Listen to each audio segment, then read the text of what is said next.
action. No.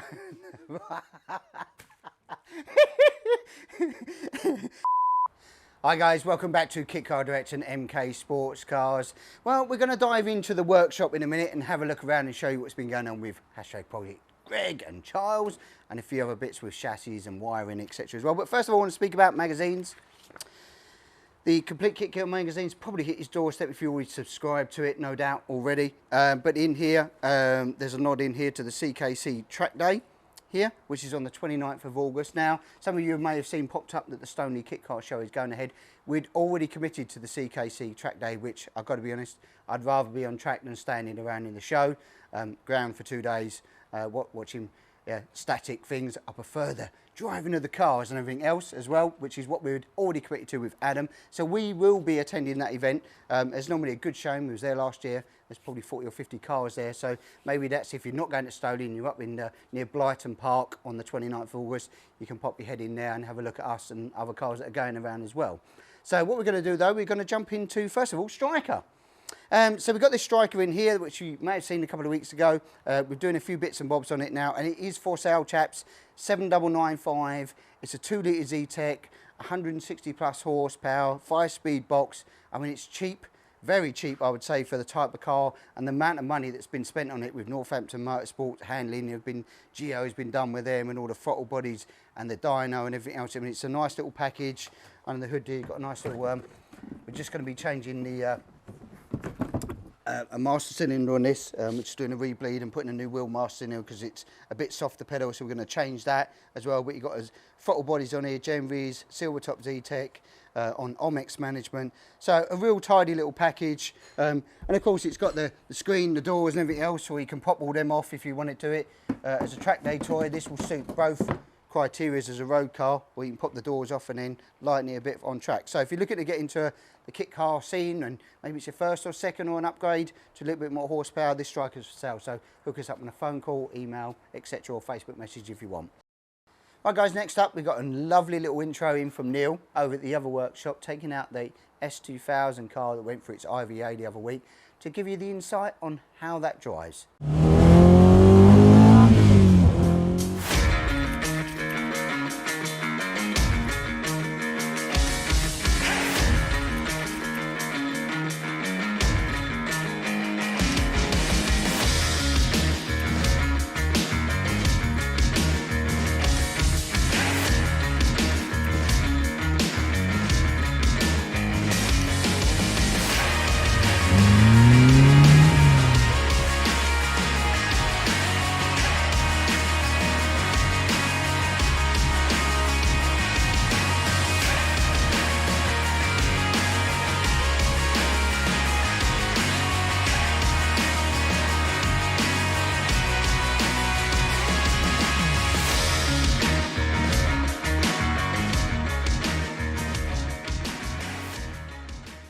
Puddle, puddle, puddle, puddle. So we're out driving in the Indy Classic Honda S2000 package, F20C AP1, 225 horsepower, 6-speed gearbox, limited slip differential, Compomotive CXR wheels, Toyo 888R tyres.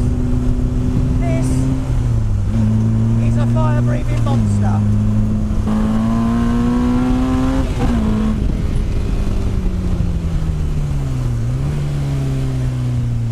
Oh my days, that is proper fast. So we're running the DigiDash DD2 dashboard, and this car, hopefully you can see this on the camera, this has got the rather sexy indicators, horn and main beam flasher on the steering wheel. It's a removable quick release, it's our steering wheel package that we do. But this is an awesome drive. This is an absolute awesome drive. I cannot believe how comfortable this is. I'm pretty sure you could drive this all day. It's got a very minimalistic dashboard. It's got the DD2, tells me how fast you're going, gives me all your temperatures, gives me everything. And it's got a shift light on it as well, built into the dashboard, which is pretty damn cool. But the best thing about it is the roar and bark of this engine. This engine, oh wow. Such a slick gear change in this. So comfortable. Really, really nice gear change.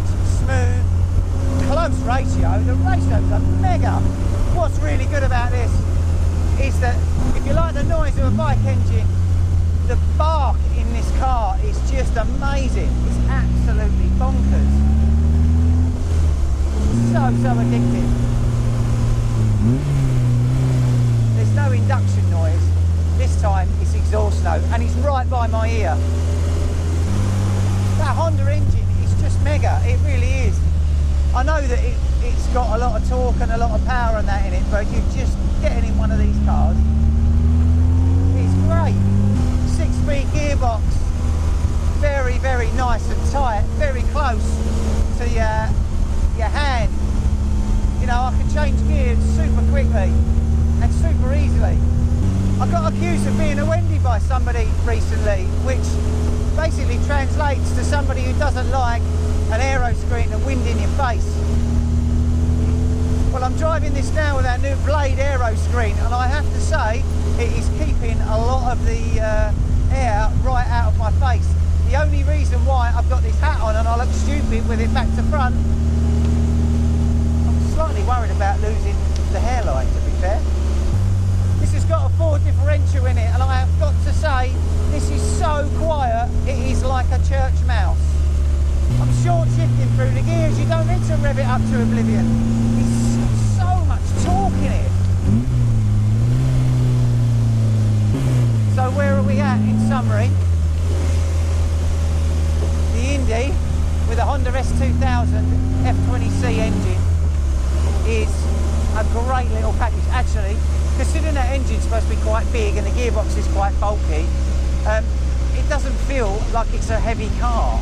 It really doesn't feel like it's heavy. Look at how close my hand is to the gear stick. I've got the gear stick and I'm literally about 6 inches away, if that. The gear lever is just bang there. It's absolutely mega.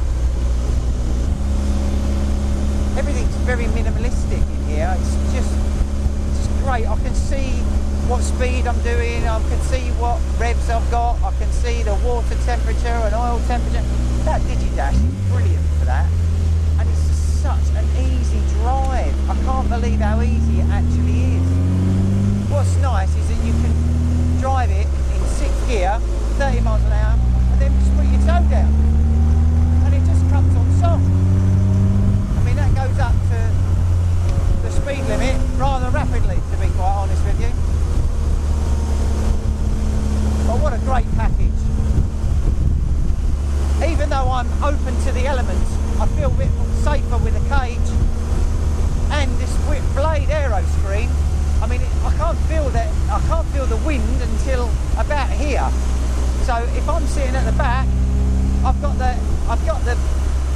about, what's that, 2 inches? I'm about 2 inches underneath the main rail before you start getting the wind in your face. It's really comfortable. I actually forgot that this didn't have a windscreen on it.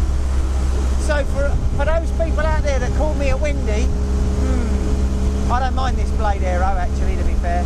The blade is, and it's a carbon blade. It's actually quite a good deflector. It works rather than not working. Really pleased with this car. Super brakes. Yeah, that's good. I like that a lot.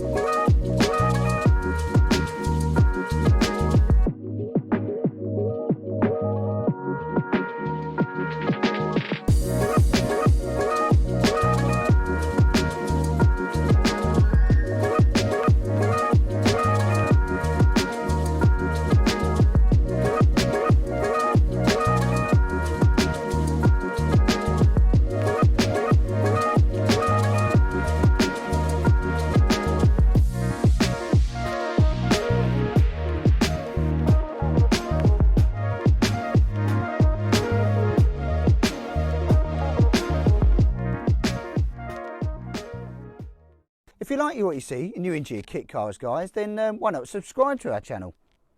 Press subscribe, click on the bell icon, press all, and it'll send you notifications each week. Right, here we are, guys. Chassis time. Chassis production still continuing. Another one in the workshop. This one is in here now because we're going to be fitting the brake lines and fuel lines and the pedal box on this particular one. This is our RX5 chassis with a 50mm internal cage in it. We do a few variations cage, 38mm cage, smaller diameter, or we do the FIA. But again, you can put the roll bar in if you want to at a later date. So this is going to be going out to the customer, but first job, fit the brake lines, fit the fuel lines. It's a service we offer. So if you're looking to get into the kit scene again and you're afraid of fitting those things like the brake lines and fuel lines, then hook us up and we can help you out with that. Right, we're standing over the left-hand drive RX5 car here. You probably see the other week we had 2 cars in for IVA on the same day. It's a first for us. We normally don't do 2 in one day. Lucky for us that the IVA was, the VOSA was able to accommodate us. So yeah, we've got 2 passes on the same day. Well, this is one of them.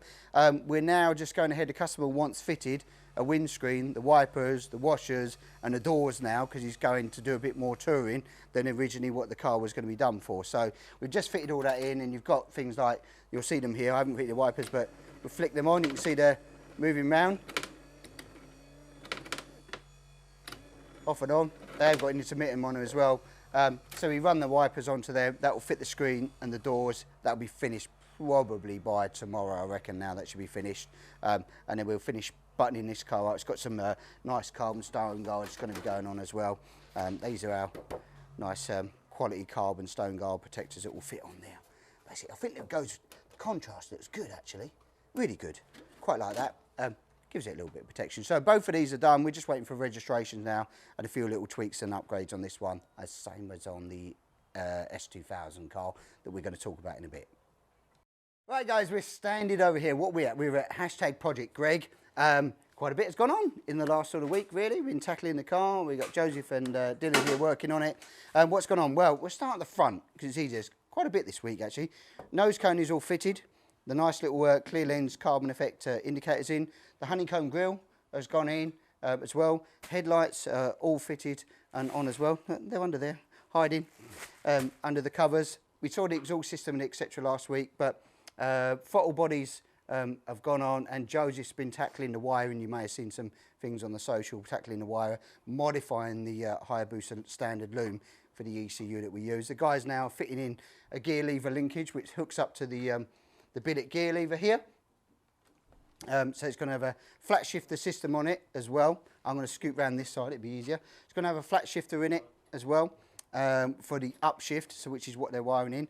All the dashboard, scuttle and aero screen has all gone in with the black switches as well. Indicators here and the rest of the lights, they've all been drilled in to our sort of standard template. It's going to have a DD2 light, ETB DigiDash, which has all been cut out and pre-fitted with a steering column as well.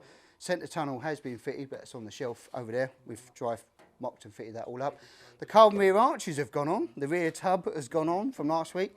The fuel filler cap has gone on as well, with the fuel link pipes and everything else. All the anti-roll bars are fitted in there, as you saw the other week. It's the anti-roll bar in here. We've got all the wiring and that plumbing through, ready to fix onto LED lights, and it's going to have it's a race car, so it's going to have the fog light fitted on the roll cage itself as well. No lighting on the rear wings.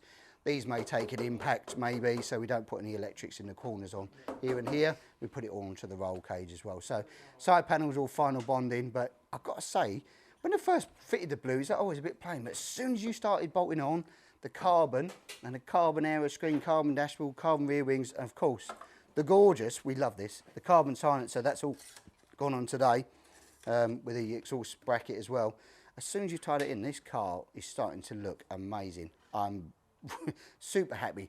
Always been yellow and orange and black for the last year, isn't it, really, guys? And now to do something a bit different and see it come together, are looking amazing. So that's hashtag Project Greg, and we'll head over to the other projects now. Right, guys, standing over hashtag Project Charles here. Been on with some wiring, as you can see, quite a bit of wiring. It's in the mock-up stages at the moment. We're just checking all the features work on it, which it does, and I'm just going to pull something out there, out the way in a minute. There's our loop wire. Right, where are we with it? Well, we've fed quite a bit ago on this one, same as Project Child. So all the lights and the lenses and everything else went in last week, as you saw. It's got the clear lens pack on it with the LED lights. Well, do you know what? They're operational now. So let's fire them up. Put side lights on. So we've got the side lights here, all nicely done, and indicators and everything else should be working. We'll just put the hazards on. I suppose it's the easiest way. Shows them. Fog light and reverse light is all operational as well. And the tail light is under there. That's all working. So we turn them off, and we've got these nice black switches in here as well, which all light up nice and blue. And the hazard red, obviously, when you're putting it on. This is for reverse, these two. And we've got the old horn in there as well. They're all working. It's got the Digi-Dash 2 in it. So this one here, it's going to, all the dashboard's been cut, but that's all in.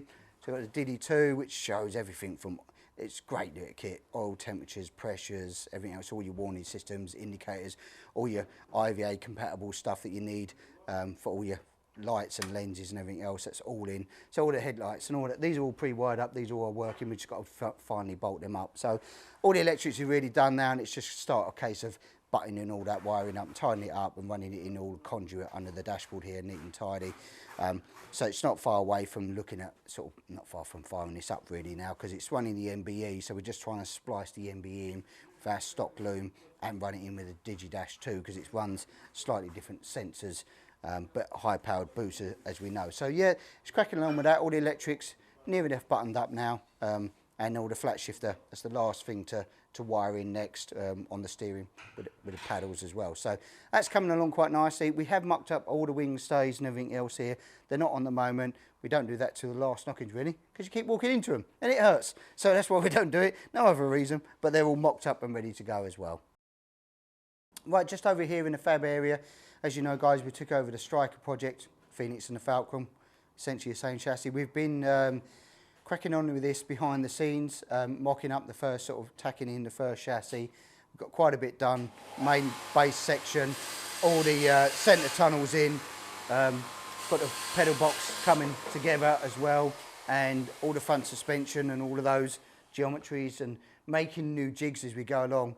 The jigs on this, not particularly great, they weren't, so no reference points for them, so we were making jigs for once we've bolted it in and where it was, because it's mainly done by measurements. Well, it's a lot quicker if you've got jigs to bolt it all together. So we're making new front jigs, we made steering mat jigs, other jigs to tie in all the steering column and other box section, and from where the diff mounts, and we just got to do the final pickup points. So we are heading in the right direction, which is great, and making some improvements and changes.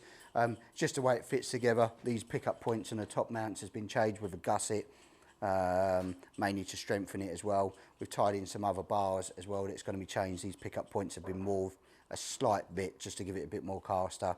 So we're only looking to make tweaks to the car for build process and easier to manufacture, and also improve reliability. Not changing handling characteristics, because it already does that supremely well. So we're not trying to do it, just ease of build, ease of process, better jigs, and all round, you know, practicality, and hopefully they'll be easier to build, which is what it's all about. So that's what's going on with the Striker. It's going to be a slow burner. We're cracking through it, but we are getting onto it. As you can see, what's going to be going in next is the rear end section with a roll bar or roll cage section that we're looking at as well, and then some additional bracing points which we're going to be putting in here, which is not normally on the standard chassis. Just an easier solution for it. So we'll crack on with that. If you've got any questions on the Striker and the Phoenix, of course you can hook us up on a phone call, an email, or that, and we're happy to give you that information. Right guys, another busy week building these cars and enjoying it, and IVAs and all the process that goes with it, and test drives. It's all great. It's great to get customers coming in now and looking for test drives, and hopefully in about a week or so's time we should have the Mark II version of the Turbo RX-5 on the dyno, which will be exciting. Looking forward to that. We've cured all the boosting problems. We were just waiting for a dyno date, so that's coming up. Remember to press that subscribe, and it will hook up straight away with those notifications for you, and you'll get to see it automatically. You don't want to miss it. Definitely don't. So that's it for this week, guys. Remember, press the like button, share it with your friends and family. We'll catch you next week.